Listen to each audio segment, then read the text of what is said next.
C'est 23. Nouvelles technologies, univers numérique et innovation. Voici une tasse de tech avec Alain McKenna et Pascal Forget.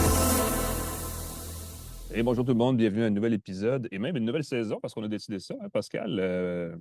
Nouvelle saison d'une tasse de tech, la balado techno de référence pour tout le Québec et même au-delà parce qu'on a des gens qui nous écoutent d'Europe et d'Afrique même. Donc, on a des gens partout sur la Dans le planète qui nous métavers. écoutent dans le métavers.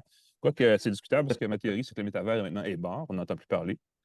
Oui, il y a Quelqu'un beaucoup disait que c'était d'investissements. pas un hype. J'ai une petite nouvelle pour vous.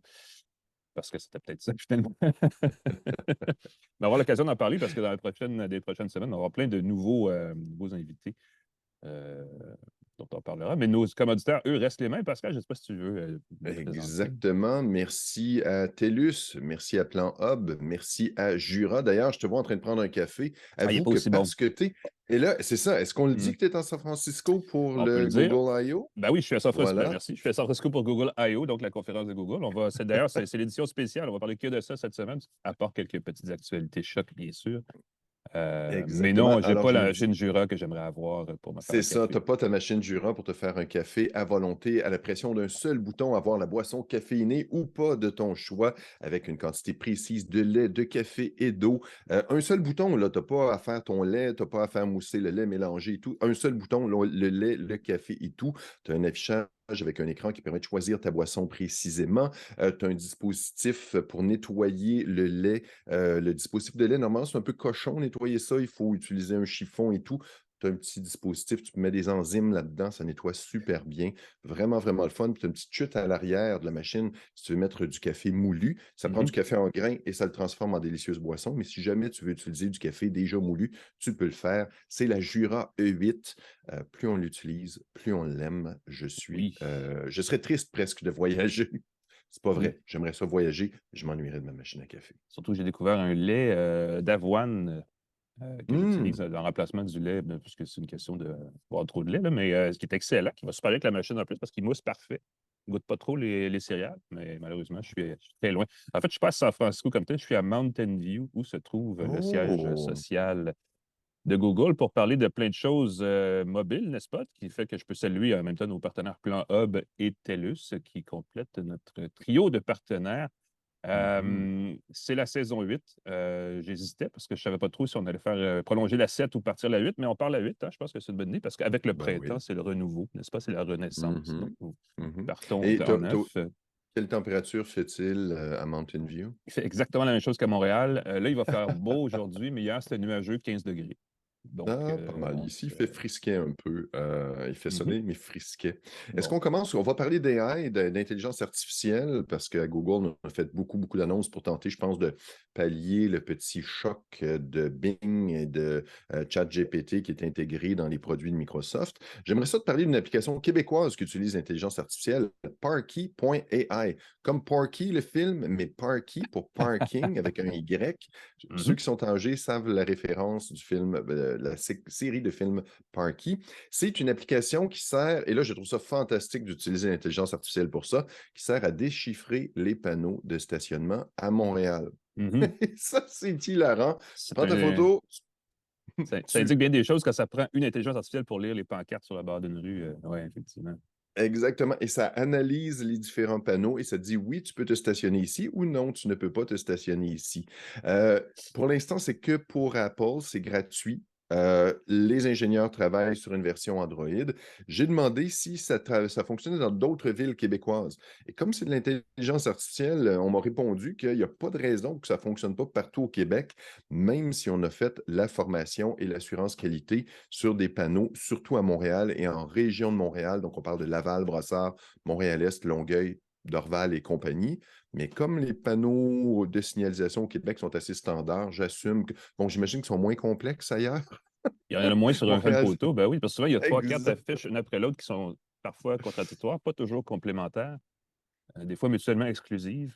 Voilà. Et je vais pousser une pointe parce que quand je demeurais près de l'Université de Montréal, un matin, ils ont mis plein de petits collants sur les affiches pour reculer d'1 heure l'avis de non-stationnement.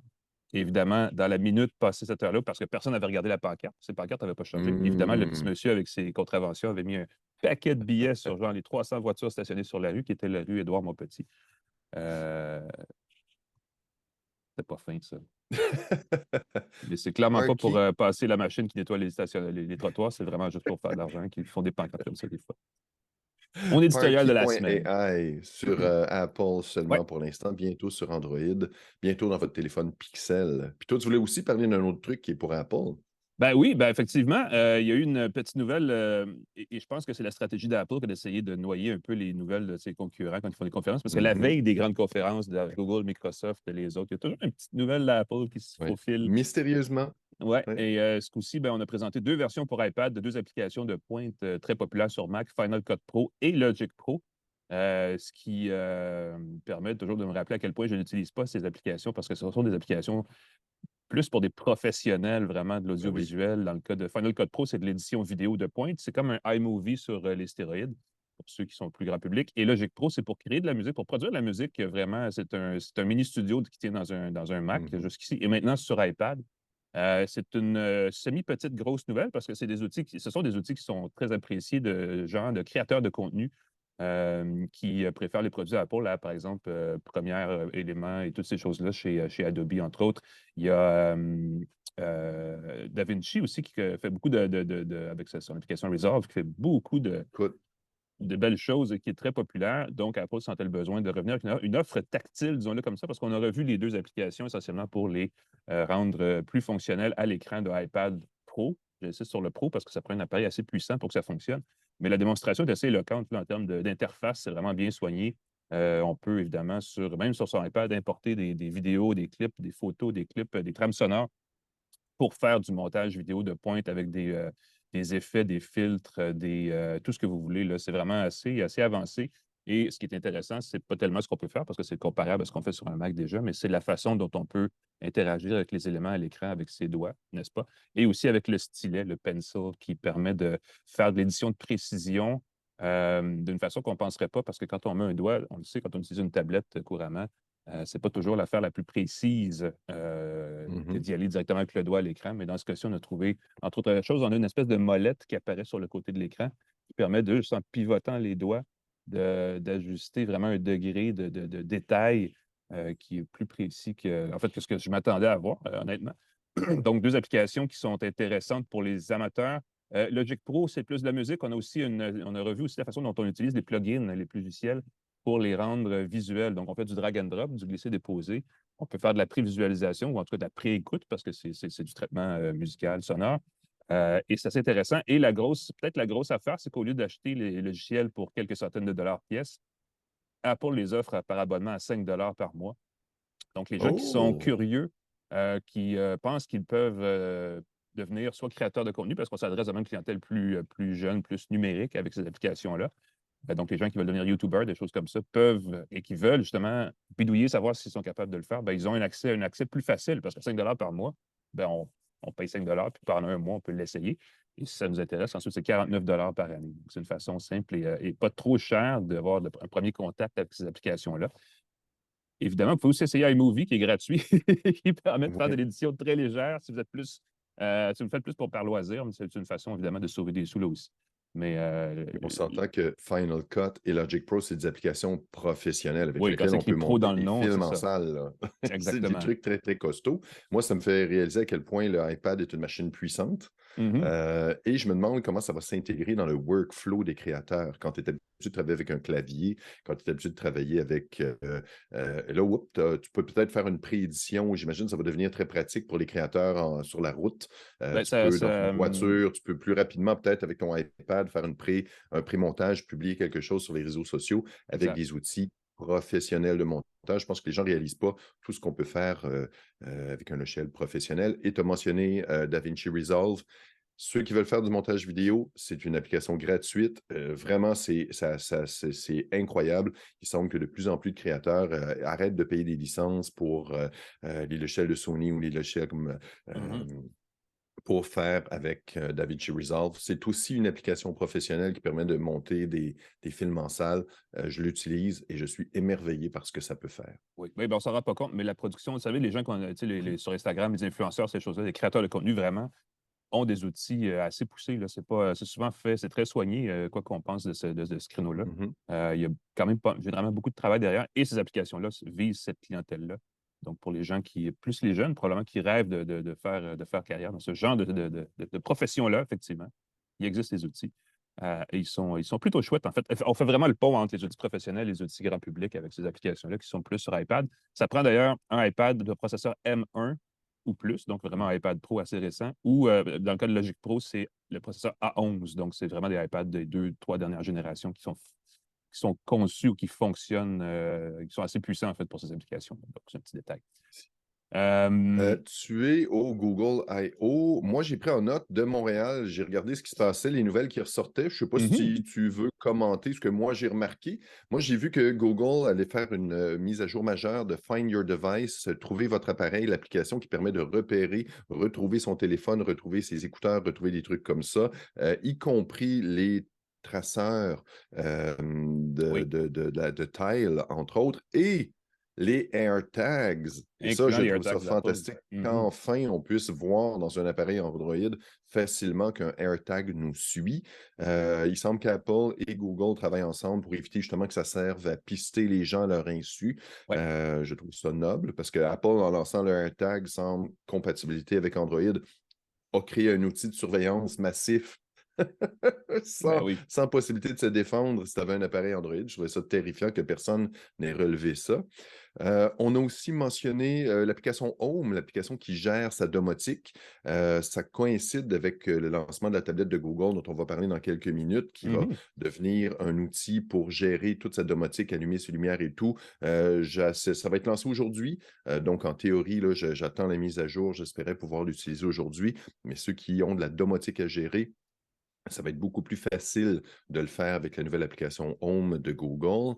Il y a aussi, on a dévoilé un nouveau truc qui s'appelle Magic Editor dans les photos de Google, l'éditeur de photos Google, qui permet d'utiliser l'intelligence artificielle générative pour faire des éditions de ces photos, mais des mises à jour, des modifications majeures. Donc, on parle de déplacer le sujet, on parle de remplacer des choses, de créer des éléments dans sa photo. Ben, l'exemple donné sur scène, c'était, par exemple, tu prends une photo de ton enfant qui a des ballons dans les mains, mais c'est mal cadré, donc les ballons sont coupés et l'éditeur magique permet de déplacer le sujet dans l'image, dans le paysage, et automatiquement complète les ballons pour donner l'impression que, évidemment, le sujet était bien cadré et qu'il ne manque pas d'un morceau du sujet. Donc, c'est assez intéressant. Ça pousse.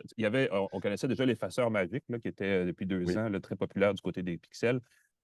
C'est comme la version suivante de cette technologie-là, qui est quand même assez. Évidemment, reste à voir, parce que là, c'est des cas idéaux qui nous ont été présentés, mais j'imagine qu'au quotidien, ça va finir par devenir assez puissant comme outil de retouche photo. Ça soulève la question de à quel point nos souvenirs sont fidèles à la réalité, parce que là, on peut truquer nos photos pour tricher nos souvenirs. Donc, je ne sais pas. Oui. L'efface magique enlevait des choses. Avec le Magic Editor, on va pouvoir ajouter des choses et même déplacer des éléments dans sa photo. Bien hâte de voir ça. Ça va être déployé dans l'année. Et ça, c'est l'affaire qui est particulière. Ce que j'ai mentionné, le Find Your Device, la mise à jour, ça va être dans l'année, dans bientôt. Le Home, l'application Home, c'est dès maintenant. Le Magic Editor, ça s'en vient. Et on a aussi fait une démonstration du bloc-notes, le Project Tailwind. Et ça, je suis bien curieux. Ça cible d'abord, je crois, les étudiants, mais ça permet de rassembler les notes. Donc, il y a OneNote du côté Microsoft. On va avoir un Project Tailwind, un bloc-notes qui va améliorer tes notes, permettre de les rassembler, permettre de créer des questionnaires à partir de tes notes pour tester tes connaissances. Très, très, très curieux de voir ça. Ça a été présenté un peu pêle-mêle parce que ça fait partie le Project Tailwind d'outils en mode bêta. Qui font partie de quelque chose qui s'appelle le nouveau Lab. Ils ont présenté vraiment ce service sur invitation qui présente tous les outils bêta basés sur l'intelligence artificielle générative que Google a présenté beaucoup hier sur scène, là, et qui comprennent Tailwind, qui a été présenté comme un outil, par exemple, pour un enseignant ou pour un élève en classe qui veulent condenser, créer un petit résumé d'une information très, très touffue et qui le fait par intelligence artificielle. Donc, on dit, voici tout ce que j'ai pris comme note à l'école aujourd'hui et on a droit à un résumé automatique. Donc, des outils de génération comme ça et de résumé basés sur du contenu fermé parce que avec ChatGPT, on a vu que la puissance de l'information d'Internet au complet permettait de faire des choses assez spectaculaires, mais des fois, on peut peut-être juste réserver cet outil-là à un contenu très défini. Et c'est ce que Project Tailwind présente en version outil académique, disons-le comme ça. Il y avait plein d'affaires dans les labs. Ça va être intéressant de suivre ça. C'est sur invitation, donc c'est pas tout le monde qui va y avoir accès. Mais il y a Project Tailwind. Il y a aussi des présentations à venir de ce que pourrait être Google Search, le moteur de recherche de Google. Parce que là, on en parle beaucoup et on va en parler plus tard tantôt, mais l'intelligence Oui. artificielle, j'oserais dire, fait frémir bien des gens chez Google. D'ailleurs, j'en ai glissé un mot. J'ai fait un papier qui résumait la conférence là, dans le Devoir mercredi. Vous irez voir ça si vous voulez vraiment savoir dans le détail qu'est-ce qui fait bouger les gens chez Google en ce moment. C'est qu'on s'inquiète sur le modèle d'affaires du moteur de recherche, qui est le gros de la business chez Google. Parce que tout d'un coup, quand on a des résumés de la recherche plutôt qu'une liste de sites web, où est-ce qu'on met la publicité? Où est-ce qu'on fait de l'argent? Toute l'économie du web qui repose sur le clic et la génération de clics est un petit peu menacée par ces outils qui font la job à notre place, dans le fond, qui ne Oui. nécessitent plus d'aller quelque part. Et c'est intéressant de voir sur scène les gens de Google dire ah non, quand les gens revoient de la publicité dans leurs résultats de recherche, ils aiment ça parce que ça leur permet de prendre des bonnes décisions. Puis comme, je pense que ça, c'est dans votre tête, les amis. Je ne pense pas que dans la vraie vie, les gens aiment la publicité qui est insérée pas toujours de façon très évidente et très claire dans les résultats de recherche, mais ça va être intéressant de voir l'évolution de ça, effectivement. Mais tout ce qui est réflexion sur ces choses-là, ça fait partie des labs. Il y avait une version de Google Street View aussi, en fait, de Google Maps, qui s'appelait une vue immersive de l'itinéraire. Donc, on peut prévisualiser, comme si on était un petit oiseau, le chemin qu'on trace pour se rendre quelque part, mais dans les images réelles en 3 dimensions, très immersives, du vrai monde. Donc, c'est plus juste des traces vectorielles, c'est vraiment un peu Google Street View, mais en meilleure qualité, en 3 dimensions, donc vraiment en environnement virtuel. Et là, on dit, ben, je vais me rendre, par exemple, au centre-ville de Montréal. Là, on voit le tracé avec le pont et ainsi de suite. Et on peut le prévisualiser sur son appareil. Ça va s'en venir aussi. Pour l'instant, c'est pas à Montréal, c'est dans 15 villes essentiellement concentrées aux États-Unis, en Allemagne et au Japon, mais ça s'en vient bientôt, ça aussi. Donc, il y a beaucoup de choses qui étaient présentées un petit peu en rafale comme ça, justement, parce qu'il y avait beaucoup de stock pour les labs auxquels vous pouvez accéder en googlant Google Labs. Je vais ajouter un élément d'information sur Android 14, parce qu'on a entendu parler de quelques nouveautés qui Oui. s'en viennent du côté d'Android. Parce qu'évidemment, il y a été question des pixels qui ont été présentés, 3 nouveaux appareils, mais Oui. avant ça, on a parlé un peu du logiciel d'Android, de ce qui est possible de faire. Et encore là, comme tu le disais tantôt, ce sont des mises à jour qui vont être annoncées, qui s'en viennent dans les prochains mois. Et c'est un peu drôle parce qu'il y a eu peut-être 3 niveaux de présentation de nouveautés liées au système d'exploitation Android. Et il y en a qui s'en viennent dans un mois, il y en a qui s'en viennent plus tard cet été, et il y en a qui s'en viennent plus tard cette année avec Android 14. Donc, on a vraiment comme Oui. un peu brisé le modèle de mise à niveau classique qui devrait être comme une fois par année et tout le Ben, monde est je content. pense qu'ils voulaient en dévoiler le plus possible aujourd'hui pour montrer qu'ils Exactement. sont dans la course, pour montrer qu'est-ce qui s'en vient, parce qu'on s'entend que Effectivement. Il n'a pas été question d'un Pixel 8. L'année passée, dans les années dernières, on levait un petit peu le voile sur quelque chose qu'on ne voulait pas trop montrer, mais qu'on voulait dire on a d'autres choses qui s'en viennent. Là, on n'a vraiment pas du tout parlé des prochaines générations de pixels, mais on a présenté quelques nouveautés qui sont basées surtout sur, parce qu'évidemment, le thème dominant, c'était l'intelligence artificielle générative. Donc, on a inséré un petit peu d'IA dans l'affichage de l'écran d'accueil et l'écran de verrouillage des téléphones Android. oui. On a joué sur les mots et on a passé 45 minutes à nous présenter comment on pourra bientôt utiliser les images dans notre Google Photos, dans notre photothèque et modifier les polices d'affichage de l'horloge, de l'heure sur son téléphone et même personnaliser le texte et ces choses-là qui s'affichent sur l'écran verrouillé, ainsi que les raccourcis, parce que souvent, les raccourcis dans l'écran d'accueil, c'est la caméra et la lampe de poche ou des trucs comme ça. Là, on va pouvoir mettre les raccourcis de son choix. On offre un niveau de personnalisation. Si on enlève le flafla, là, si on enlève tout le hype autour de l'intelligence artificielle, on offre une plus grande personnalisation de l'affichage de l'écran d'accueil. Il y a 2 choses qui sont cocasses, parce qu'il y a 3 différentes choses qu'on pourra faire à partir de maintenant. On pourra changer évidemment la police de l'horloge, tout ça.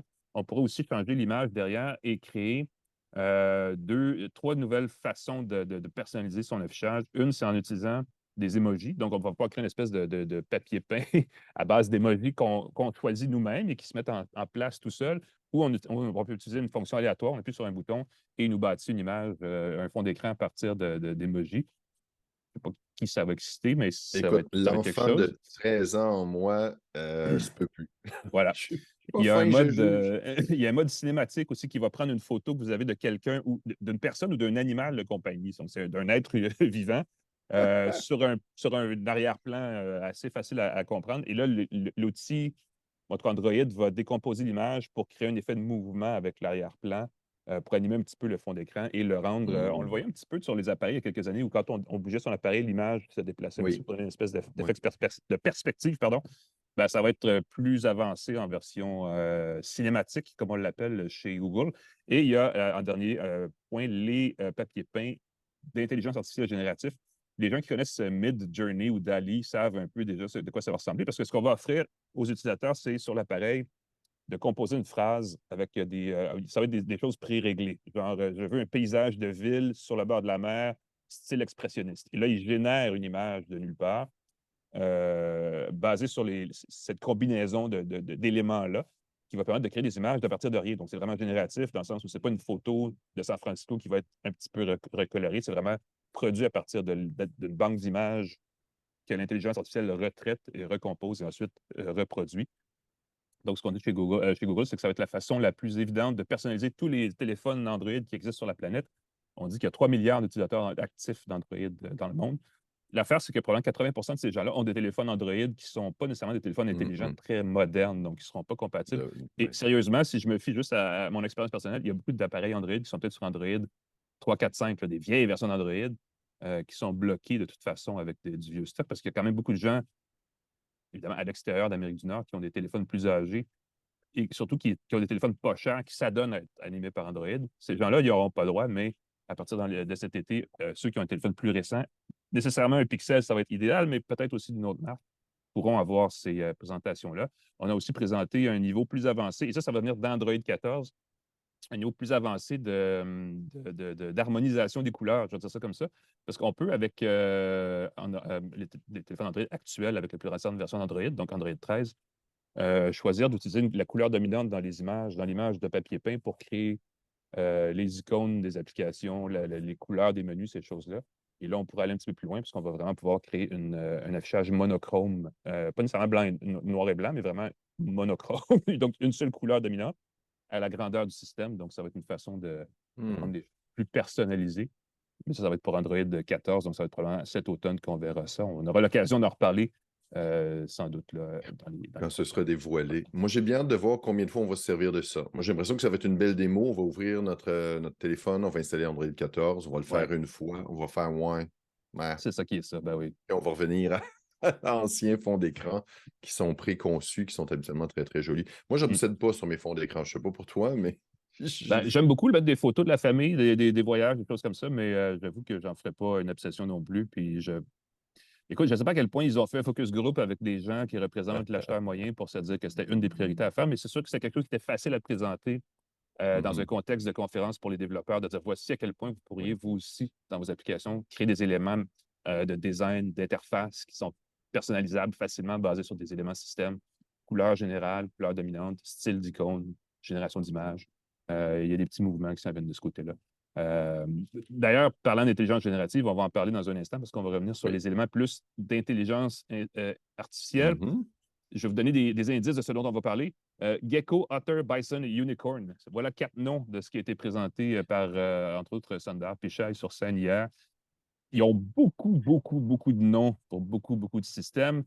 Et après ça, Ouais. tu l'as présenté, on va aussi revenir sur les 3 Oui, nouveaux appareils, Pixel 7a, les nouveaux Pixel appareils. Fold et Pixel Tablet. On prend une petite pause, je prends une gorgée de café, bougez pas, on revient tout de suite avec tout ça à Une tasse de tech. De retour à Une tasse de tech avec Alain Mekena et Pascal Forget. Bienvenue à Une tasse de tech. On tombe pile poil pour parler d'intelligence artificielle. En fait, c'est un bon retour parce qu'on va en parler beaucoup dans les prochains mois. Et on commence fort, nous, avec notre saison 8, n'est-ce pas? Puisqu'on est à... Ben, moi, je suis à Mountain View. J'aimerais vous dire que je suis à San Francisco, mais c'est tellement pas la même chose. Mountain View, c'est un peu le boulevard Saint-Martin de San Francisco. C'est vraiment un long boulevard de commerce. Et c'est la partie genre vieux commerce de voitures usagées. Là. Ça fait dur ici à Mountain View, honnêtement. Le boulevard Tachereau.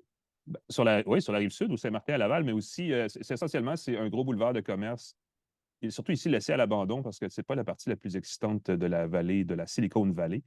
Mais c'est ici où se trouve l'énorme campus de Google, tout près d'un amphithéâtre qui s'appelle le Shoreline Amphitheater, qui est assez cool, qui est très grand, qui est extérieur. Donc, la conférence d'hier, c'est à l'extérieur, sous un Wow. ciel nuageux, menaçant de pluie, mais qui finalement il n'y a pas plu. Fait que c'était pas super. Et il y a été question beaucoup d'intelligence artificielle. Donc, on va un peu démêler ça, Pascal, si tu veux, parce que c'est du lourd, là. C'est vraiment beaucoup de choses présentées pour essentiellement dire aux gens nous sommes en avance sur tout le monde. Google expliquait l'autre jour qu'ils ont commencé à faire de la recherche en intelligence artificielle quelque part autour de 2012. Donc, ça fait un petit peu plus que 10 ans qu'ils travaillent là-dessus. Ils ont été, avec notamment leur filiale anglaise DeepMind, à l'avant-garde de bien des choses, des modèles de reconnaissance visuelle, de reconnaissance d'images et de texte. Ils ont, évidemment, vous le savez, là, été ébranlés par l'existence de ChatGPT depuis quelques mois, où là, OpenAI a vraiment commencé à rentrer dans le gras de ces systèmes-là. C'est compliqué parce que OpenAI perd beaucoup d'argent avec ChatGPT. Il était question de 500 millions de dollars par année. Les coûts d'opération de ça sont énormes. Et pour l'instant, on n'a aucune façon de monétiser autre que par des abonnements qui ne sont pas très nombreux. Les gens ne vont pas tous payer 20 dollars par mois. Et chez Google, on voit son modèle d'affaires basé sur la publicité être menacé par ces applications-là. Et on veut surtout effectuer une transition en douceur pour garder quand même une génération de revenus conséquente, mais appliquer ces nouveaux systèmes-là. Et ce qui a été présenté hier, en gros, là, c'est un gros système qui anime tous les autres services qui vont être présentés au fil des prochaines semaines par Google, qui s'appelle Palm, P-A-L-M, donc Palm 2. C'est la deuxième génération de ce système-là qui permet de faire n'importe quoi. Et ce que Google voulait, en fait, c'est un système qui pouvait avoir différentes tailles, différentes capacités, et qui s'installait sur soit un super gros parc de serveurs informatiques extrêmement puissants comme ils ont du côté de Google Cloud, ou soit même sur un téléphone. Parce que ce qu'on a vu, c'est qu'il y a beaucoup de petits systèmes d'intelligence artificielle générative qui s'installent sur, par exemple, un Samsung Galaxy S23, donc un téléphone de cette année de Samsung. Et on a présenté donc Palm 2 qui existe en 4 saveurs, en fait. Du plus petit, Gecko, qui semble-t-il fonctionnerait sur un téléphone intelligent, à la version plus grosse, Unicorn, donc licorne, qui elle est vraiment la version pleinement déployée de ce système-là, sur lequel repose entre autres Bard. Et c'est là où ça va être le fun parce qu'il y a beaucoup de noms pour leur système. Oui. Bard, c'est un projet conjoint entre les chercheurs d'intelligence artificielle chez Google et les gens qui travaillent sur l'assistant Google. L'assistant, c'est cet assistant numérique vocal qu'on a sur nos téléphones Android, qu'on a dans les enceintes connectées de Nest et qui sont un petit peu partout là, dans les applications de Google. Et là, Bard est un peu... Ils ne veulent pas le dire, mais on peut présumer que c'est peut-être le futur remplaçant de l'assistant parce que ça fait tout ce que l'assistant fait en mieux, sauf que ce n'est pas l'assistant parce que ce n'est pas encore intégré à rien. Là, ce qu'on a présenté hier, c'est Bard en version évoluée, reposant sur Palm 2, qui va être offert, qui va être accessible dans 180 pays, donc ce ne sera plus un bêta fermé pour seulement quelques marchés. Bard va comprendre 40 langues, va pouvoir interagir dans 40 langues. Ça, c'est un petit peu plus que ce que c'était avant. Pour nous, c'est moins évident parce que déjà en français, il fonctionnait quand même dès le début. Je pense, je ne me rappelle plus exactement, mais il me semble que c'est quand même assez fonctionnel en tout cas, surtout en anglais. Et là, ce qu'on annonce, c'est des interfaces plus évoluées pour les gens qui veulent programmer à partir de ces outils-là, parce qu'on peut évidemment produire du code aussi, parce que Bard et Palm 2 peuvent vous aider à programmer, donc à créer des applications avec du code dans une vingtaine de langages de programmation. Peut donc créer du code, corriger du code, et ultimement, vous dire comment compiler tout ça pour créer une application à l'autre bout. Donc, vraiment, ça devient un outil pour les programmeurs, entre autres, qui est très poussé. La dame qui est une des 2 chercheuses en chef que j'ai rencontrées hier là, par rapport à ça me disait qu'elle, ce qu'elle voit comme outil du côté de Bard, ce n'est pas un remplaçant des développeurs ou des programmeurs, mais c'est vraiment un compagnon junior qui lui évite d'aller chercher dans la documentation le petit bout de code qu'elle veut ajouter, qu'elle ne se rappelle plus, que c'est quoi exactement. Donc, c'est comme un peu un manuel d'utilisation des langages de programmation qui est toujours la bonne réponse vite, plutôt que d'avoir à aller fouiller dans la documentation. Et ce que je trouve fantastique, c'est qu'il expliquait que le modèle d'intelligence artificielle a été entraîné sur des langages humains, mais aussi sur des langages de programmation. Et c'est pour ça qu'il a pu apprendre à parler ces langages-là. Et je trouve ça fantastique de se dire, ben oui, ça marche pour des langages humains, comprendre comment créer une phrase, comprendre une question. Ben, si tu mets la même analyse sur des langages de programmation, tu vas comprendre quel code va avec quoi, quelles règles, qu'est-ce qui marche, qu'est-ce qui marche pas. Mhm. Ça fait Ouais. mon Mais cerveau a un petit naturellement, peu explosé. ça va rapprocher beaucoup les outils informatiques de l'utilisateur moyen parce que, par exemple, je demandais à Bard il y a 3 jours, juste pour le fun, de me créer une petite application très simple pour aller chercher les nouveaux articles publiés sur un fil RSS pour ensuite créer une URL qu'on pouvait suivre, qu'on pouvait pister sur les réseaux sociaux et partager ça Hmm. automatiquement sur Twitter, sur Facebook, sur LinkedIn et sur Mastodon. En 3 secondes, elle m'a fourni le code. En 2 secondes de plus, parce que je l'ai relancé sur comment ensuite je peux convertir ça en application utilisable. Elle m'a expliqué comment compiler ça sur mon ordinateur à travers un terminal. Et en genre 10 minutes, j'avais une application créée de toutes pièces par quelqu'un, moi qui ne sais aucunement programmer, mais vraiment fait personnalisé avec les indications de où installer la clé pour l'API, des choses comme ça. Et c'était assez intéressant parce que ça crée tout d'un coup une possibilité de toutes ces petites applications que les développeurs n'ont pas nécessairement ni le goût, ni le temps, ni l'intérêt de faire, mais qu'on aimerait avoir pour simplifier notre quotidien. Là, on voit tout d'un coup un accroissement de ces possibilités-là et on se dit, waouh, tout d'un coup, je pourrais automatiser des tâches au travail.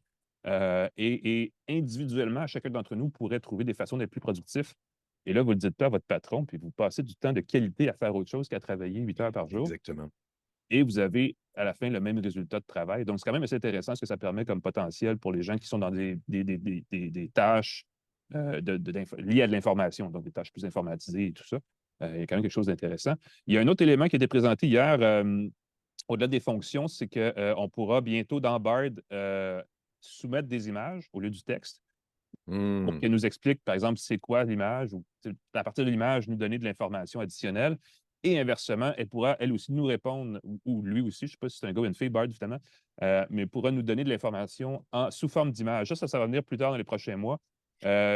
Google s'est associé avec, va utiliser un outil d'Adobe qui s'appelle Firefly Oui, pour faire oui, la oui. génération d'images, comme le fait Midjourney. Et là, on va pouvoir donc créer des images sur demande à partir de Bard, ce qui est amusant à la base, ce qui est inquiétant si on pousse un peu plus loin, mais ce que Google a dit, et ça, j'ai trouvé ça vraiment intéressant, mais c'est aussi important, c'est que tout ce qui va être produit par l'intelligence artificielle de Google de cette façon-là va être identifié. Oui, On va pouvoir retracer l'origine de dire, ah, ça a vraiment été créé par une intelligence artificielle. Et ça se trouve que c'est l'intelligence artificielle de Google, donc c'est soit Palm 2, c'est soit Bard, c'est soit oui. Duet, là, qui est l'outil pour les gens qui sont dans Google Cloud. Donc ça, c'est assez important parce qu'on voulait justement Bien. s'assurer de l'authenticité des choses et surtout que ça répond un peu à une des principales questions que se Ben posaient oui. les fameux chercheurs là, qui nous demandaient 6 mois de pause sur la recherche de pointe là, dans ces secteurs-là.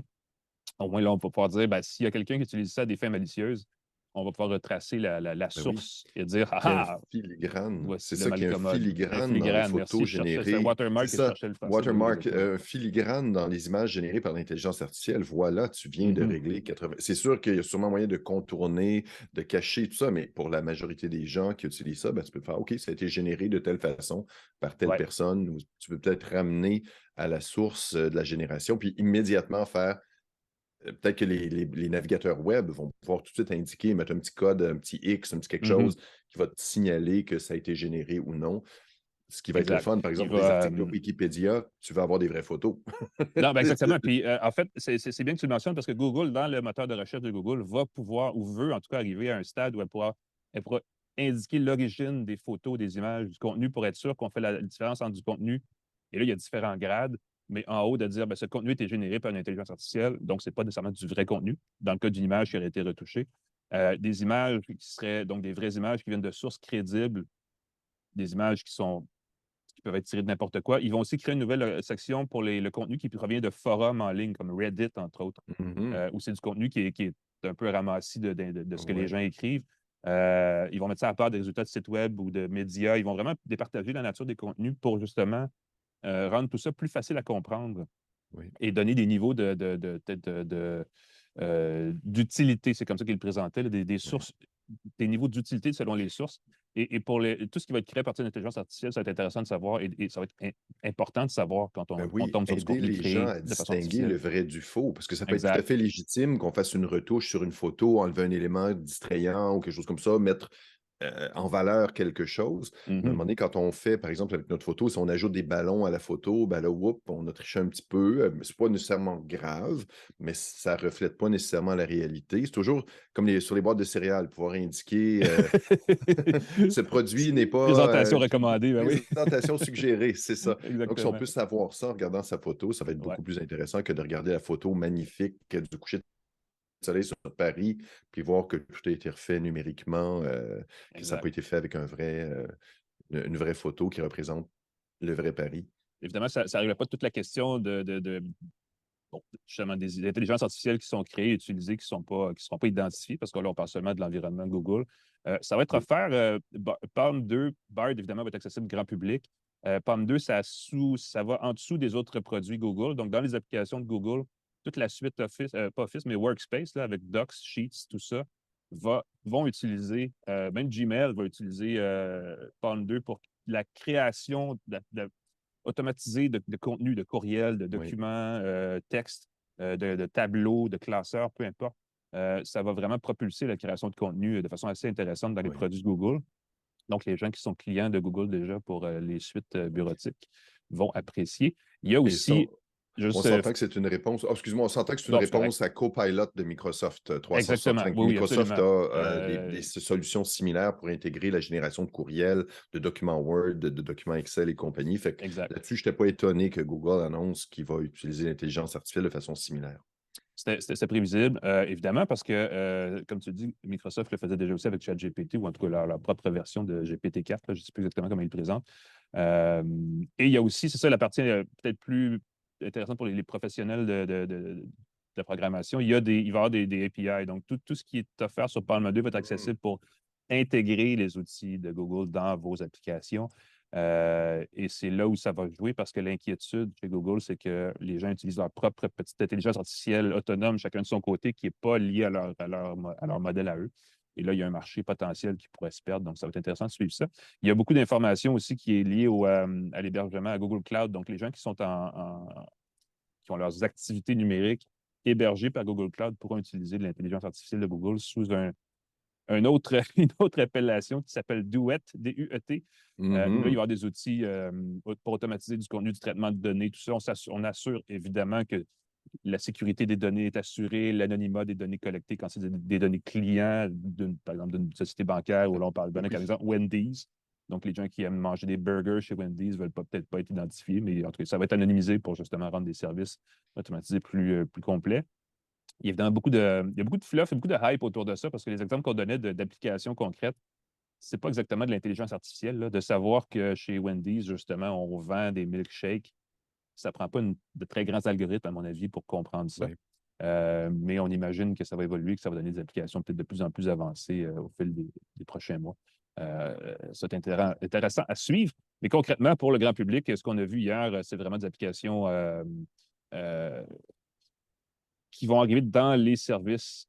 Je pense entre autres à l'application de messagerie de Google, où on va pouvoir commencer à préécrire des réponses, des choses comme ça, et même donner du style à nos réponses, parce que, et ça, c'est malheureusement seulement en anglais au début, mais il va y avoir la possibilité de donner, de faire rimer, par exemple, nos réponses, nos messages, d'écrire sous le style d'un auteur anglais bien connu des années de la Renaissance. Il ne voulait pas dire Shakespeare sur scène, mais c'était un peu ça. Et il y a beaucoup de façons comme ça qu'on va pouvoir utiliser. C'est peut-être plus ludique que vraiment productif, mais il y a quand même un volet grand public à ça qui s'en vient. Donc, dans les prochains mois, ça va être intéressant de voir comment ça va évoluer, parce que c'est sûr que ça va changer notre façon au quotidien, là, dont on fait certaines choses, ou on communique, en tout cas, sur Internet et de façon mobile. Donc, ça va être à suivre. Et ça, c'est qu'un petit aperçu, parce qu'il y en avait du stock. Là. On a parlé même de sécurité à la fin des mots de passe, parce que ça aussi, c'est un autre truc là, avec les passkeys, avec l'Alliance FIDO. Il était question de ça hier aussi à Google I.O. Il était question d'un paquet d'affaires qui sont extrêmement complexes. Donc, on va continuer à déballer ça au fil des prochains jours. Et s'il y a plus d'informations, évidemment, on pourra y revenir. Moi, quand j'ai vu toutes ces annonces-là, je me dis en tant que chroniqueur techno, oh non, ça veut dire qu'à peu près à chaque jour, je vais avoir à rafraîchir mes appareils, voir les mises à jour. La mise à jour, est-tu arrivée? Oui, elle est arrivée. Oui, elle est en français. Puis l'essayer, puis voir la version 1, la version... Ça va être une année assez folle côté Google, mais ça fait plein de petites nouveautés. C'est un gros peut-être pouvoir essayer sur nos nouveaux appareils Google, les produits physiques qu'on Oui, va monsieur. J'ai Exactement. bien hâte. On va finir, on va closer, on va faire un petit peu ici la partie Mhm. intelligence artificielle de notre balado axé spécial sur Google I.O. Je prends une petite pause parce qu'il faudrait rafraîchir mon café, mais on revient, on va parler de ces 3 appareils-là, le Pixel 7a que tu as en main, le Pixel Je l'ai en main. Fold que je n'ai pas en main, mais avec lequel j'ai joué hier, et la Oui. Pixel tablette qu'on a vue tous les deux et qui s'en vient au Mhm. Canada très bientôt. Restez avec nous, on revient tout de suite à une tasse de tech. De retour à Une tasse de tech avec Alain Mekena et Pascal Forget. Et bienvenue à une tasse de tech. On va parler des vraies affaires maintenant, Pascal, si tu permets, parce qu'on va parler de Les objets. gadgets, d'appareils, de produits électroniques de haute qualité. Mhm. Google se positionne quand même plutôt bien du côté du mobile. Ils ont fait beaucoup de progrès, même s'ils ne représentent que 3 du marché au Canada. C'est quand même le 3e plus gros joueur derrière Samsung qui prend, je pense, 25 puis Apple qui en prend 60, je ne sais plus trop. Oui. Mais c'est un gros des petits joueurs. C'est le plus gros Oui. des petits joueurs, je vais dire comme ça. Et c'est un joueur qui travaille très fort. Les derniers Pixels sont de très, très, très bons appareils. Pour quelqu'un qui va Oui. avoir une expérience Android à jour, le fun, convivial et tout, ils sont beaux, ils sont sympathiques, ils marchent bien, les photos sont incroyables. Oui. Je pense que beaucoup de gens, là, j'ai le fils d'une amie là, qui était qui était très, très, très Apple, qui a essayé le Pixel et qui a fait Voilà. Il manque évidemment l'adoption massive du standard RCS dans la messagerie pour que tout le Ben monde puisse oui, faire comme la messagerie d'Apple sur les téléphones Android. On va y arriver un jour. Encore hier, il y a eu une pique par rapport à ben Apple oui, là-dessus. ben oui. Parce qu'évidemment, ils se font tirer l'oreille. C'est un jardin, un jardin cloîtré d'Apple qui est très précieux pour les utilisateurs de produits Apple. Mais du côté Android, on a présenté des choses hier. Donc, 3 appareils. Je vais commencer avec un des deux. En fait, les 2 Oui, appareils qu'on n'a pas en main parce qu'ils ne sont pas encore en c'est marché, mais on ça. les a vus.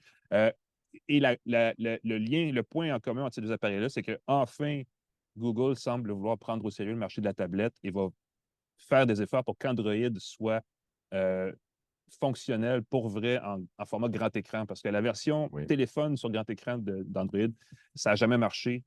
Si on se rappelle les tablettes Nexus à une autre époque et même toutes les tablettes d'autres fabricants, Samsung a travaillé fort, mais n'a jamais réussi vraiment à mettre le doigt sur le bobo là, par rapport à ça. Et là, il y a la nouvelle tablette, la Pixel tablette, et il y a aussi le téléphone pliable, le Pixel Oui. Fold, qui ont été présentés hier. Je vais tout de suite vous dire la mauvaise nouvelle à propos du Pixel Fold, c'est qu'on ne l'aura pas au Canada. Point, Euh, point, point, ouais, parce qu'on va le point. vendre aux États-Unis, au Royaume-Uni, en Angleterre, pas en Angleterre parce que c'est au Royaume-Uni, mais en Allemagne et au Japon, donc dans 4 marchés. Il va coûter 1 800 américains, c'est 2 400 canadiens, là où il va être vendu. Oui, exactement. Belle réaction. Et ce que tout le monde se disait hier, c'est que Google étant Google, ils auraient pu le vendre moins cher encore, parce que là, c'est exactement le même prix que le Galaxy Z Fold 4 de Samsung. Oui. Ils auraient pu le vendre 400 moins cher et quand même qu'ils auraient perdu une coupe de dollars, ils auraient vraiment comme pris d'assaut le marché. Oui. Moi, ma théorie, c'est qu'ils voulaient le vendre cher parce qu'ils ne veulent pas que la première génération soit trop populaire pour que la prochaine soit plus populaire, qu'elle soit vendue partout dans le monde et que les gens se l'achètent, et ainsi de suite. Donc, c'est une façon de contrôler aussi la vente de certains produits qui sont une première génération de quelque chose. On le dit souvent, je le disais toujours à propos d'Apple, on le disait à propos des voitures Ford aussi, je peux vous le dire pour plein d'affaires.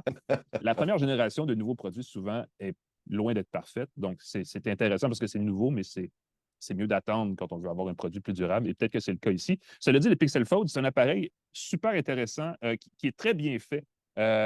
Évidemment, il se plie en deux, il se déplie en deux pour s'ouvrir avec un écran de Comme un livre. 7,6 pouces. Oui, comme le Z Fold d'ailleurs. Et la charnière semble vraiment très solide. On n'a pas l'impression que ça va casser rapidement. Ça a l'air quand même assez fiable. Et c'est assez protégé pour éviter justement s'il y a eu des problèmes avec les premières générations de Fold chez Samsung où il Oui. y avait de la poussière qui rentrait dans l'engrenage ou tout ça. Puis ça fait. Là, on a pris soin de s'assurer que ça n'arrivera pas. Il existe d'ailleurs des étuis pour cet appareil-là qui vont permettre de le protéger un peu plus. À la base, le téléphone, quand il est refermé, c'est un téléphone Android tout à fait normal de 5,8 pouces de diagonale, donc un petit peu plus petit que les téléphones à la mode de ces jours-ci, qui sont généralement au-dessus de 6 pouces de diagonale. Il fait 12 mm d'épaisseur refermée, donc pas vraiment plus qu'un téléphone normal. Quand on l'ouvre, on divise en deux, il fait 6 mm, plus l'espèce de barre pour l'appareil photo là, qui le rend peut-être un petit peu plus épais. Mais c'est vraiment un des plus minces téléphones en son genre dans le marché. Je vais vous dire tout de suite, il vient avec 256 ou 512 gigaoctets de stockage, batterie de 24 heures. On permet donc une journée d'utilisation avant que la batterie lâche. Évidemment, la partie plus intéressante, c'est tout ce qui est apporté du côté applicatif pour rendre ce format-là utilisable. On a créé un mode où, quand on regarde quelque chose sur l'écran fermé, ça se transfère automatiquement à l'écran, au grand écran intérieur quand on l'ouvre. Donc, si on regarde une vidéo sur YouTube, par exemple, sur le petit écran, on se dit, c'est un peu petit. Oups, on ouvre et là, pouf, automatiquement, ça se transfère sur le grand écran et ça continue de fonctionner. Et si on veut même aller plus loin, on se dit, tiens, j'ai une table, je pourrais déposer mon appareil. On peut le replier à moitié, donc à 90 degrés, le déposer et l'image se transfère automatiquement sur seulement la portion supérieure de l'écran. Et là, sur la portion inférieure, il y a d'autres informations qui apparaissent dépendamment de l'application dans laquelle on se trouve. Mais il y a vraiment ce format-là que Google appelle tabletop, qu'on pourrait appeler format c'est quasiment ordinateur bloc-notes, dans le fond, parce que c'est vraiment le format plié en deux d'un appareil qui est 100% tactile, mais quand même. Et on dit chez Google qu'il y a tous les produits Google toutes les applications Google ont été adaptées pour ce nouveau format-là. Et il y a une trentaine d'autres applications, Disney+, TikTok, Kobo, sa liseuse en version écran pliable. Donc, je ne sais pas si c'est comme un petit livre à ce moment-là ou si ça s'affiche différemment. Minecraft, le jeu aussi, a été adapté pour ce genre d'écran-là.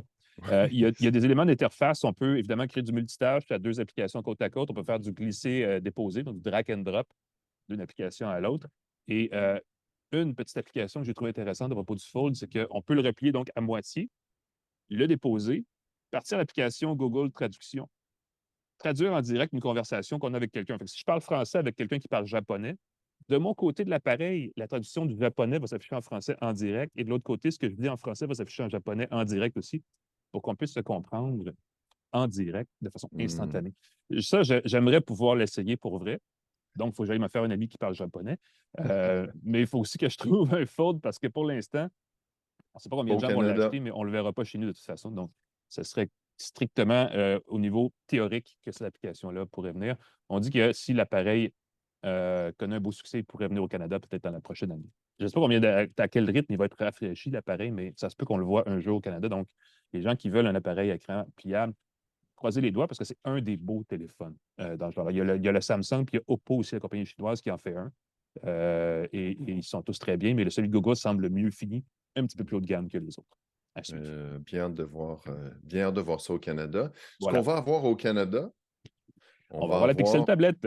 la Exactement. Pixel tablette et que j'ai bien hâte de voir parce que là, quelque chose de particulier. J'ai trouvé ça bien astucieux quand on nous l'a présenté aux journalistes, en tout cas dans ma présentation. On a dit que les tablettes, trop souvent, on sait que j'ai vu plusieurs statistiques là, qui disaient que l'utilisation des tablettes diminuait. La plupart des gens, Les ventes aussi. Les ventes sont comme les ça ventes depuis aussi, 2-3 ça ans. baisse parce que ça dure longtemps. Puis trop souvent, quand on veut l'utiliser, elle est plus chargée. Elle manque de charge.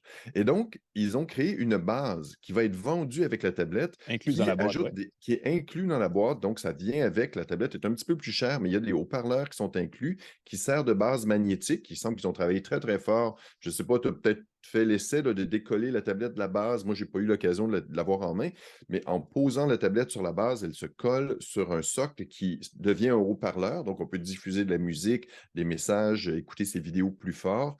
Ça positionne la tablette parfaitement pour des appels vidéo ou pour la consultation d'informations. On peut voir sa domotique sur son écran d'accueil, très chouette. Mais si on veut l'utiliser pour lire, regarder du contenu, on la détache, paf, elle est toujours chargée et je trouve ça super intéressant. Elle s'en vient au Canada bientôt. Elle va être 699 incluant la base de recharge. On peut s'acheter la base de recharge tout seul et surtout un boîtier. Le boîtier, j'ai encore une fois, tu l'as peut-être essayé. Avec une petite béquille, oui. Une petite béquille derrière qui peut aussi servir à l'accrocher sur le dossier de son siège d'avion, par exemple. J'ai une espèce de petit, en voiture, j'imagine, l'accrocher. Une petite charnière ici qui est 109 $. C'est pas donné. Je pense que ça va être un accessoire qui va être bien apprécié. C'est une belle offre. C'est sûr que la combinaison de tablette et socle en font un appareil qui, quand on ne s'en sert pas, on le laisse sur le comptoir ou dans l'étagère et ça devient un cadre photo connecté. Voilà. Ça ajoute l'information avec l'application Home, ou d'ailleurs, qui va être modifiée pour cadrer, dans le fond, dans cet appareil-là pour afficher la météo, de l'actualité, des applications connectées de la maison. C'est un appareil qui, si les gens ont déjà touché un téléphone Pixel, vont reconnaître tout de suite l'interface parce que c'est le même genre d'interface, mais sur grand écran. On parle d'un écran de 11 pouces, très lumineux, 4 millions de pixels, donc aucun problème de ce côté-là. Le socle est vraiment plus comme un caisson de grave qui s'ajoute aux 4 haut-parleurs de la tablette, donc qui ajoute vraiment une profondeur à la musique, entre autres, qui manque quand on ne l'utilise pas parce que les haut-parleurs de base dans la tablette sont vraiment il manque un petit peu de richesse, disons-le comme ça. De oomph, exactement. l'appareil est assez puissant, animé par les mêmes processeurs et coprocesseurs que les téléphones Pixel. Donc, le Tensor G2 fait maison chez Google et le Titan M2, qui est le coprocesseur de sécurité là, avec tout l'applicatif et la retouche d'image, tout ça. Déverrouillage par empreinte digitale. Et ce qu'on dit, c'est que l'autonomie, quand on la recharge pas automatiquement, on a jusqu'à 12 heures de diffusion vidéo en continu. Donc, c'est une journée d'utilisation normale, on peut dire comme ça. Il y a deux choses. Évidemment, on revient avec les mêmes applications optimisées pour grand écran que le Pixel Fold a. Il y a Google Meet qui a été évidemment revu pour être optimisé pour la tablette parce que justement, on veut utiliser des applications d'appel vidéo avec ça, c'est assez naturel. Et plutôt que d'avoir un clavier à l'écran qui serait incroyable, on a créé vraiment une fonction de traduction du texte à l'oral vers l'écrit. Donc, un assistant vocal qui, dit-on, va 3 fois plus vite qu'un clavier et très précis en français et en anglais dans la langue de son choix. Donc, ça va être intéressant de l'essayer au quotidien. Est-ce que vraiment répondre à un message texte vocalement va bien aller? Ce qui est intéressant, et je veux dire ceci à propos de cet assistant vocal de Google-là, c'est qu'automatiquement, il reconnaît les différentes voix. Donc, il peut dire ça, c'est toi, ça, c'est moi, ça, c'est un autre. Il fait la ponctuation aussi et même le saut de ligne automatiquement selon la pause quand on parle. Et ça, c'est vraiment bien parce que quand on dicte du texte ou un message texte, de dire la phrase point, espace, espace, virgule, ça devient rapidement très agaçant. Là, si on peut le faire automatiquement et créer vraiment du bon texte, ça va être intéressant de suivre ça, effectivement. J'ai hâte de voir, évidemment, l'appareil va arriver quelque part en juin au Canada. On va pouvoir en reparler puisqu'on va on va l'avoir en essai dans les prochaines semaines et on reviendra en détail avec ce que ça représente. Mais pour le prix, l'offre est intéressante. Reste à voir, effectivement, si le marché de la tablette est prêt à accueillir un nouveau joueur parce que le marché est saturé depuis quelques années. C'est ça. Et Android pour tablette a besoin de faire ses preuves parce qu'effectivement, jusqu'à date, c'était pas évident. Puis c'est un autre créneau que l'iPad qui se présente comme un outil de plus en plus d'un remplacement de PC ou d'ordinateur personnel avec le stylet et tout le kit. À suivre. On va en reparler de toute façon. Celui qu'on a dans les mains déjà et qui existe déjà, et tu l'as toi-même, moi, le mien, je l'ai oublié à la maison parce que j'ai plutôt traîné mon Pixel 7 Pro, c'est le Pixel 7A, qui est nécessairement une version allégée et plus abordable du Pixel 7. Exactement. Parle-nous un peu de tes 6,1 pouces de impressions. diagonale versus 6,7, donc légèrement plus petit que le Pixel 7 Pro, qui est mon téléphone du moment, toi aussi, je crois. Un bon téléphone. Le téléphone est très joli, très similaire avec la jolie petite bande derrière que je trouve très, très intéressante. Quand on pose le téléphone sur une surface, on ne bousille pas les caméras. La petite bosse, et ça garde le téléphone à un petit angle. J'adore ça. Il paraît que ce serait le plus solide des téléphones A de série Google. A, ben oui. Ils ont refait le boîtier et tout. Qu'est-ce que j'ai pris comme note? Il va être offert le plus durable, donc amélioration de l'architecture à l'intérieur, le cadre du téléphone, le squelette du téléphone. Il va être offert en 4 couleurs, charbon, neige, mer et corail. Ouais. La version corail va être uniquement vendue en ligne. Noir, blanc, bleu et rouge. Et rouge, grosso modo. L'écran rafraîchissement 90 Hz, ce qui est pas mal pour un téléphone de moyenne gamme, disons-le comme ça. 128 GB de stockage, 8 GB de mémoire vive, déverrouillage facial et empreinte, très, très facile. Ceux qui se demandent, tout petit point pour la reconnaissance faciale. Recharge par induction sans fil. Toutes les caméras permettent de filmer en 4K. 30 images par seconde. Il y a 2 caméras derrière, donc une large et une ultra large, et un super zoom qui peut aller jusqu'à 8 fois. Alors, j'ai bien hâte de voir. Et numérique en même temps. Ouais. C'est ça, numérique. Donc, ça va zoomer dans les pixels, mais grâce à la magie de l'intelligence artificielle. Et évidemment, on va avoir droit à toutes les mises à jour, feature drop des téléphones Pixel. Il est en vente dès maintenant. Ceux qui sont curieux, on peut se le procurer dès maintenant ou en faire l'essai en boutique. Il est 599 $. Oui, ça, c'est avec rien, mais les fournisseurs et même Google font des offres spéciales régulièrement. D'ailleurs, c'est une conversation que j'avais avec des collègues ici, c'est que déjà, le Pixel 7 et le Pixel 7 Pro sont souvent liquidés par les fournisseurs à un prix qui les amène à peu près 50 $ de différence au final là, par rapport au Pixel 7A. Et la question qu'on se posait, c'est est-ce que ça vaut la peine d'acheter un 7A quand on peut avoir un 7 ou un 7 Pro pour 50 $ de plus, qui revient à 2 $ par mois quand on l'étale sur un an ou deux. Plus de Excellente caméras, plus question. de performance. Mais c'est le même processeur? Exact, même Donc, processeur, c'est même comme... presque la même caméra, en fait, et dans l'ensemble, c'est la même interface. Donc, il y a beaucoup, beaucoup de similitudes. Mm.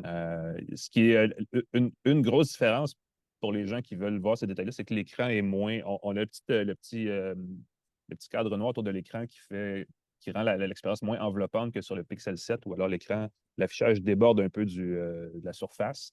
Écoute, je trouve ça Euh, très subtil entre toi et mais moi. effectivement, mais Que je les sinon. regarde les deux côte à côte, là, et puis ceux Non, qui exact. regardent sur YouTube, c'est très, très C'est des subtil détails. comme Évidemment, le nuance. taux de rafraîchissement à 90 Hz, c'est moins élevé que le 120 Hz des autres, mais ça fait au quotidien, ça ne fait pas une si grosse différence. À moins d'être vraiment d'être un joueur là, pour qui ça fait toute la différence du monde. On ne verra pas grand-chose passer. Recharge sans fil, recharge par induction, donc tout est là, effectivement, Oui, merci. et ce sont surtout les applications logicielles, les outils logiciels inclus dans la version pour Pixel d'Android qui valent la peine. Et celles-là, ben, sont partout sur la gamme Pixel. Donc, soit on achète le 7A, soit on achète un 7 court en spécial, pas bien plus cher, ou soit on attend encore 3 mois, puis on va voir le 8 arriver, qui va peut-être être meilleur encore, on ne le sait pas. On touche du bois, mais On n'a c'est pas fou entendu que le parler. 8 s'en vient déjà, parce que le 8 va être, selon moi, une belle amélioration. Selon moi, ils vont, j'espère, annoncer des innovations le plus concrètes Mhm. euh, avec Android 14, si je ne Ça m'abuse. devrait être, oui, en même temps, quelque part cet automne, effectivement. Mais avec le Fold et la tablette qui sont lancés en début d'été, en tout cas en fin de printemps, ça fait une année chargée, parce que là, tout d'un coup, on a une gamme d'appareils plus large, on a 4 différents formats.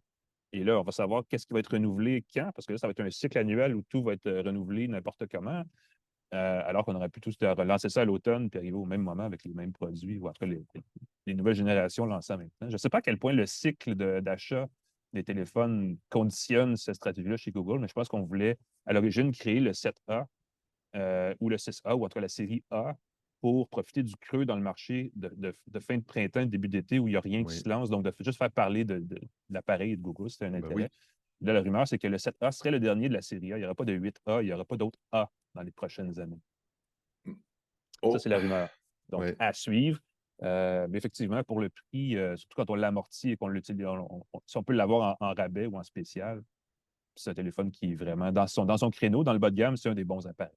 Ben, Donc, puis tu dis bas de gamme, moi je dirais moyenne ben, gamme, parce moyenne que gamme, c'est c'est c'est ça. pas, C'est c'est pas. pas gênant à utiliser. Tu as le même processeur, tu as le même. Il est un petit peu plus petit, ce que beaucoup de gens vont apprécier. Euh, tu as une expérience assez extraordinaire. La seule chose, est-ce que tu veux seulement 2 caméras au lieu de 3? Encore une fois, pour la plupart des gens, ça ne fera pas une belle. Mais moi, si j'avais à offrir un téléphone simple d'utilisation à quelqu'un qui n'est pas Voilà. nécessairement un super geek, Un cadeau pour la fête des mères, par exemple. un beau, beau cadeau pour la fête des mères, très Et je belle veux dire option. ceci pour conclure là-dessus, c'est que lui, il est 600 $. La Oui, tablette est 800 $, je pense, c'est oui, la Pixel tablette. Donc, les deux oui. ensemble, c'est 1400 $. C'est beaucoup moins cher que d'acheter un Pixel Phone, qui, en théorie, est à la fois une tablette et un téléphone, qui revient à 2400 $. Donc, vous pouvez acheter deux appareils pour moins cher que le prix d'un appareil. Et là, vous avez quelque chose Mhm, d'intéressant parce que vous avez vraiment l'écosystème de gadgets mhm. de Google. Et peut-être, parce qu'ils le font aux États-Unis, mais peut-être qu'ils vont le faire au Canada aussi, si vous achetez un appareil Pixel en ce moment, ils donnent une Pixel Watch gratuitement.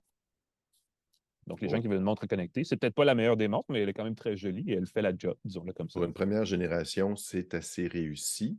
Donc, à suivre de ce côté-là. Mais vraiment, conseil, si vous magasinez un appareil, suivez les spéciaux parce que c'est le meilleur moyen d'acheter. Souvent, c'est inclus dans un forfait de 2 ans, par exemple, des choses comme ça. Mhm.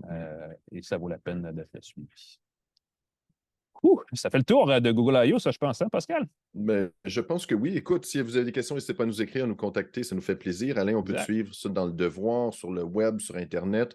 On peut me suivre sur pascalforget.com. On va remercier nos partenaires, Plan Hub, TELUS, Jura. J'ai Mhm. hâte de me refaire un autre café. Il faut que j'arrête. Je suis rendu à du 2 tiers décaféiné, 1 tiers caféiné. Ah oui, Je me sens mon moins Dieu. coupable de prendre un café de plus dans la journée. C23, le groupe Cogeco qui diffuse le podcast. Merci beaucoup. Claude Hébert, la mise en onde. Alain, bon Pascal, retour, bon vol de merci. retour. J'ai hâte que tu nous donnes des potins. Est-ce que je peux dire qui tu rencontres cet après-midi? Ben, tu peux parce que en théorie, on va l'avoir déjà rencontré quand on va diffuser. Donc oui, vas-y, Exactement. je te laisse le dire. Sunday Pichard. Sundar Comment... Pichai, le grand Sundar Pichard, patron de j'étais pas loin. Google, M. Pichai, ben oui, qui a besoin de présenter la stratégie à le plus long terme de Google. On va parler des vraies affaires. On va, par Serre-lui exemple, la main de ma part. exactement, pourquoi le jaune dans le logo Google et non pas juste du blanc, du vert et du rouge? C'est ça que je me demande. C'est pas vrai, je vais demander plein d'autres affaires. Mais oui, je parle à M. Pichard, il va y avoir des articles à lire dans Le Devoir. Je ne saurais trop recommander de venir lire ce qu'on fait dans Le Devoir. C'est excellent. Mais sinon, on va reparler ici à une tasse de thé dans les prochaines semaines, donc ne manquez pas ça. Évidemment, vous pouvez aussi vous abonner à notre balado pour voir nos 7 saisons précédentes, mais aussi pour ne pas manquer ce qui s'en vient, parce que les prochaines semaines vont être très excitantes. Nous, on se laisse. Moi, il faut que j'aille déjeuner parce qu'il est tôt ici en ce moment en Californie. Et puis, pour le reste d'entre vous, je vous souhaite une bonne journée, une bonne semaine et on se revoit la semaine prochaine pour une autre tasse de tech. Salut tout le monde!